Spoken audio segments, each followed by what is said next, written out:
చాలా హ్యాపీగా ఉంది మీ మాటలు వింటుంటే. అయితే ఎంతోమందిని మనం చూస్తున్నాం, చదువు లేదని నేనేం చేయలేను, నేనే జాబ్ చేయలేనని చెప్పేసి ఎన్నో ప్రాబ్లమ్స్ ఉన్నా కూడా ఎక్కడో చోట ఆగిపోతూ ఉన్నారు. బట్ మీరు మీకు వచ్చిన విద్యతోనే, అంటే మీరు ఆటో డ్రైవింగ్ నేర్చుకొని ఇలా ముందుకెళ్ళడం, ఢిల్లీ వరకు వెళ్ళి అక్కడ 10 years డ్రైవింగ్ చేయడం నిజంగా చాలా హ్యాపీగా ఉంది. అయితే ఫస్ట్ ఢిల్లీకి వెళ్ళినప్పుడు మీరు ఏ వెహికల్ డ్రైవ్ చేశారు? BMW, మర్సరీస్, రేంజ్ రోవర్ అన్నీ ఆల్ టోటల్, కార్లో ఆల్ టోటల్ మేము. నేను బైక్, బుల్లెట్ నడిపిస్తాను, స్కూటీ నడిపిస్తాను, సైకిల్ కూడా నడిపిస్తాను.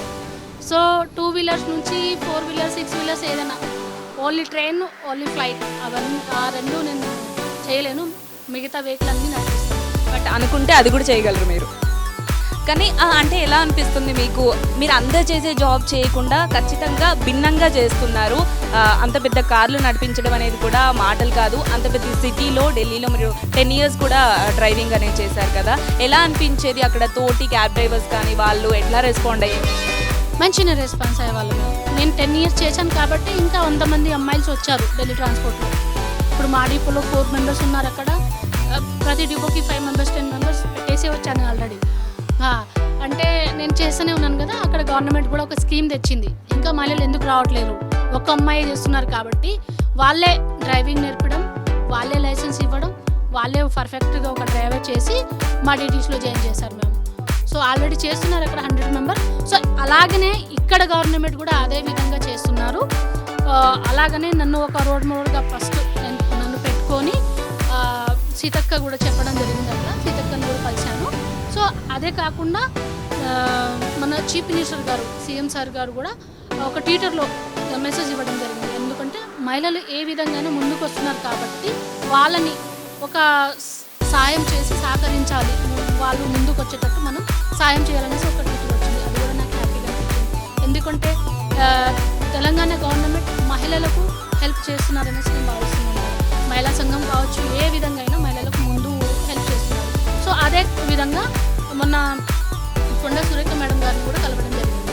మేడం గారు కూడా ఇంకా 100 మంది రావాలమ్మా, మేమందరం మీకు తోడుగా ఉంటాం, తెలంగాణలో అందరూ ఒక 50 members, 100 members డ్రైవర్స్ కావాలి అనేసి చెప్పడం జరిగింది. మేడం గారు కూడా చాలా హ్యాపీగా ఆమె కూడా సన్మానం చేయడం జరిగింది. సో వీళ్ళందరినీ కలిశాను. వీళ్ళందరూ ఒక మాట ఇచ్చారు, భరోసా ఇచ్చారు. సో రాబోయే రోజుల్లో గవర్నమెంట్ జాబ్ చేశానని ఒక నమ్మకంతో ముందుకెళ్తున్నాను.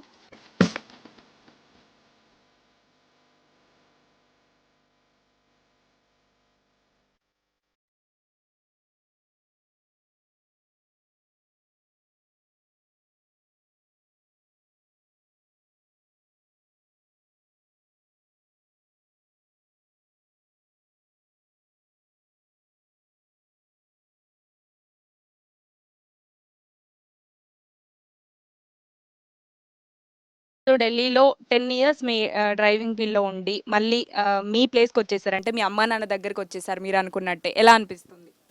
హ్యాపీగా అనిపిస్తుంది మ్యామ్. సో ఎందుకంటే తెలంగాణ గవర్నమెంట్ సహకరించి సపోర్ట్ చేసి ఇక్కడ డ్యూటీ ఇస్తామని భరోసా ఇచ్చింది. దానికి నేను హ్యాపీగా ఫీల్ అవుతున్నాను. అమ్మ నాన్న కూడా మంచిగా ఫీల్ అవుతున్నారు. ఆల్రెడీ ట్విట్టర్లో ఇట్లా సార్ చెప్పారనేసి వాళ్ళకు కూడా చెప్పడం జరిగింది. అమ్మ నాన్న కూడా సార్కి ధన్యవాదాలు కూడా తెలుపుకున్నారు, సీఎం సార్కి. సో అంటే ఆటో డ్రైవర్గా మీరు స్టార్ట్ చేశారు కదా. అప్పటి నుంచి ఇప్పటి వరకు ఏమైనా నెగిటివ్ మాటలు అనేవి విన్నారా?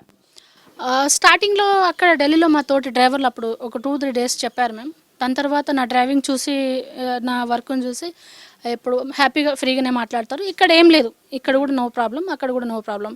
ఎందుకంటే అక్కడ ఎక్స్పీరియన్స్ ఉంది కాబట్టి ఇక్కడ భయపడాల్సిన అవసరం లేదు నాకు. సో ఇక్కడ కూడా తోటి డ్రైవర్స్ మంచిగానే మాట్లాడుతున్నారు.